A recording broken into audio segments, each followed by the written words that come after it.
For those who don't know, Breath of the Wild contains a hidden experience point system that's used to rank up the world's weapons and monsters. Killing enemies is what grants XP, and your current point total is used to determine what higher level things are spawned into the world, such as turning black bokoblin silver, or even getting modified and enhanced weapons. We've already covered the system greatly before in detail, which I suggest checking that out in the video's description.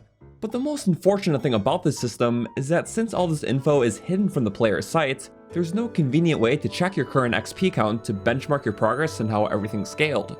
This is where one new handy tool comes into play, which is called the XP Visualizer, a mod made by its developer Echocolat that allows the player to simply view their current XP at any time in game. This is activated whenever the buttons L, R, and B are pressed together simultaneously, so it's completely non-intrusive and convenient to check it.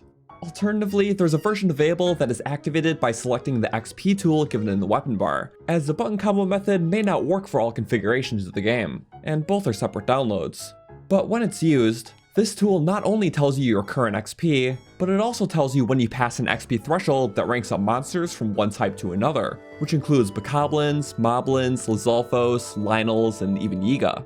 It does not, however, show the thresholds for weapons, since there's over 100 different ones, but you can use your current XP count to see where you are on the weapon rank up list, which can be handy because there is a lot. All this information with the scaling and the visualizer can be found in the description below.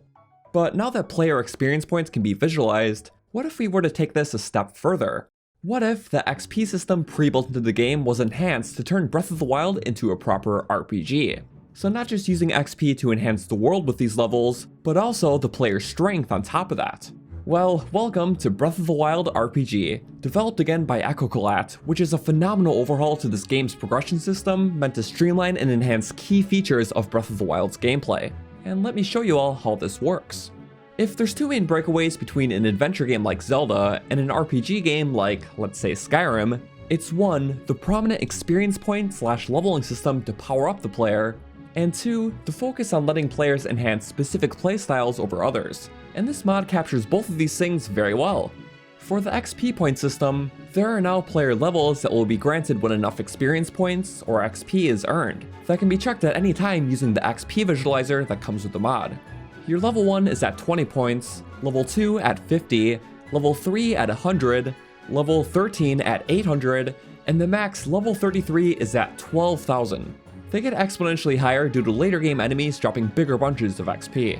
So each time a new level is obtained, the player is rewarded with the choice between getting a heart or a stamina wheel, very similar to a lot of other RPGs.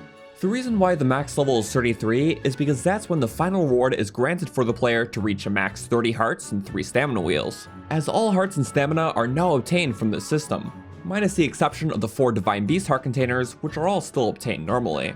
This also means that the normal method for getting hearts and stamina with the spirit orbs and shrines has been totally reworked for the better, but more on that in a bit. The great thing about leveling with XP is that a player's physical progression is now tied to the combat rather than relying on shrines and their puzzles to do so, which greater incentivizes actually going out through the world and killing things, because on top of the temporary weapons and materials you get, comes crucial XP that'll make a big impact. This means that if you manage to slay huge bosses right at the start with enough skill, that skill is rewarded with a big increase of level. Enemies like Guardians and base Lynels award 50 points upon death, which is enough to instantly level a player from their base state to level 2, granting 2 heart or stamina rewards for the impressive achievement. And this is all very well balanced through using the game's already established XP system, which only allows 10 of each type of enemy to be killed for XP to avoid level grinding the same enemies. Also, the red, blue, and green variants of the main 3 enemies do not drop any XP, as the progression isn't meant to start super early with the plateau weaklings. Same with any of the little enemies like Keese, Choo-Choo, and Peblets. Due to these limits, the max XP a player can obtain in this game by killing 10 of everything is 15,700, which a player needs to pass 6,000 to see the final enemy scaling in the world. They need 9,400 to see the final weapon scaling, which is the max modifier Hylian shield, and for the RPG leveling system, they need 12,000 XP to max their character to level 33, with all 30 hearts and 3 wheels. Naturally, this means that the level progression is a lot faster on Master Mode, due to all those base blue enemies now ranking up to the black variety that drop XP, along with the addition of gold enemies that can also give more XP. In this mode, there's a total of 17,900 potential experience to be gained, so a player can technically climb the level ladder a lot faster in this mode if they apply their skills enough. Now all of this clears the main base of giving a player proper levels and rewards with the XP point system, but another crucial element of RPGs is the ability to enhance specific playstyles over others, and this is where the Spirit Orb rework comes into play. Whether you like it or not, Breath of the Wild always starts out by requiring the player to do the same 4 shrines in the plateau in order to move on. But if you notice, each of these shrines now doesn't grant the normal Spirit Orb reward, as they now grant a total of 10 orbs each, which obviously are no longer used for heart and stamina upgrades, as one system can't just change without reworking a counteracting one. So each and every shrine of the game now grants 10 orbs upon completion, which can be at any time taken to a goddess statue to access what's known as the Goddess Statue Shop, containing some of the game's more unique items that can be exchanged for these orbs. These range from diamonds to ancient parts, star fragments, dragon parts, and even some weapons as well. Of course, these items can all be obtained by regular means in the world, but this shop provides an alternate and additional way of getting them to enhance specific playstyles that the player might be going for.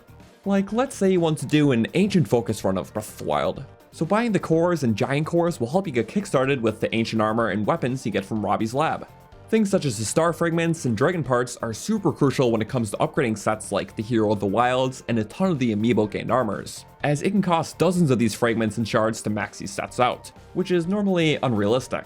So this shop provides a way to earn useful rare materials like this without having to tediously grind for them for hours on end. Because after all, I think playing and completing shrines is a way more fun way to gain rare rewards than having to resort to tedious material farming sessions.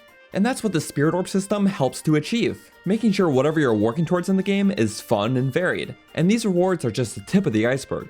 The diamonds are in there if a player just wants to focus on expanding their wealth, or to even repair champion weapons, but additionally, extra champion weapons and even Hylian shields can be bought using the system as well. It still may be cheaper to simply repair or buy them in their respective towns, but this provides a way to hold more than one at a time and get them potentially earlier too, which is really great for challenge runs. Another good reward that can also be bought are Korok seeds, for players who really dislike the limited inventory slots of the early game, as getting these in conjunction with finding some in the world can make rapid progress towards a bigger inventory. Although the game boasts 900 Koroks in total, only 441 of these are actually required to max out a player's equipment slots, so this helps make that goal be more in reach. As ultimately, this system is about making shrine rewards enhance specific playstyles in the game. So beyond the 4 shrines required on the plateau for some initial rewards, shrines can still be totally optional if you so choose to, as a player's actual strength progression is still tied to how a player applies himself with combat and taking down the dangers in the world. But ending off with shrine rewards, obviously there is one big reward from shrines in the base game that is not tied to Spirit Orbs at all, and that is the Hero of the Wild set, which is normally obtained by clearing all 120 shrines. Which, yeah, this set is a cool callback and reference to past games, but in terms of practicality, this set is obtained so late in your adventure that it's nothing more than a novelty item amongst better late game armors you already have. Which is a shame because it has a fairly unique buff on it, enhancing the Master Sword beams, along with being one of the more tanky sets in the game, a good alternative to even the Soldier's armor. So in order to bring out its full gameplay potential, the Hero of the Wild set is the one and only item in the Goddess Shop that is a permanent reward, on sale for 300 Spirit Orbs for the whole set, equivalent to 30 shrines worth of completion, which is a much more true to effort reward. This way a player can actually obtain the set at a suitable stage in their adventure, and it's actually the perfect way to now encapsulate a traditional hero run in the game. The armor can be bought here, along with buying several parts such as star fragments and dragon horns to upgrade it, to actually make this a fun and viable option. I think things like this can really enhance the capabilities between many normal and even challenge runs alike. And on the subject of Spirit Orbs, although completing shrines is the main way to obtain them, there are also a few additional ways to obtain them as well. Breath of the Wild has 53 main monster camps in the world that are signified with monster chests, and upon clearing the camps and opening these chests, not only do you get the normal reward, but also an additional 5 Spirit Orbs as well. This is to help make these monster chests feel more rewarding and even balanced to your effort, as most of the base game rewards are rather disappointing, especially in further reaches of the map. A few additional shrine quests also give a bonus amount of Spirit Orbs beyond the 10 in the shrine, specifically ones revolving around the goddess statues, and ones that require more work than usual, to help these feel more true to effort.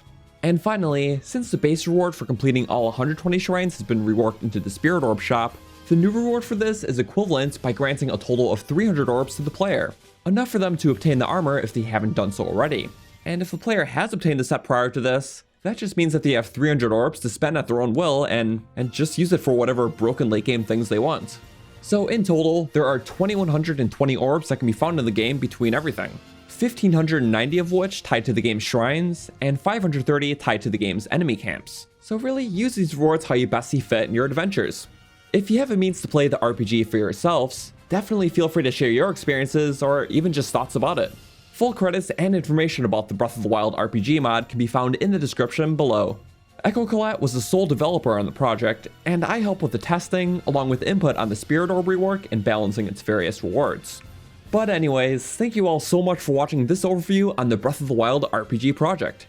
It's something I would love to stream fully at some point when my plate is cleared, which I'll let you know when I do, but I'm glad I could share this about it in the meantime. Please check out the links in the description below, and for more Breath of the Wild on this channel, please feel free to leave a like and subscribe, and I'll see you all next time. Goodbye!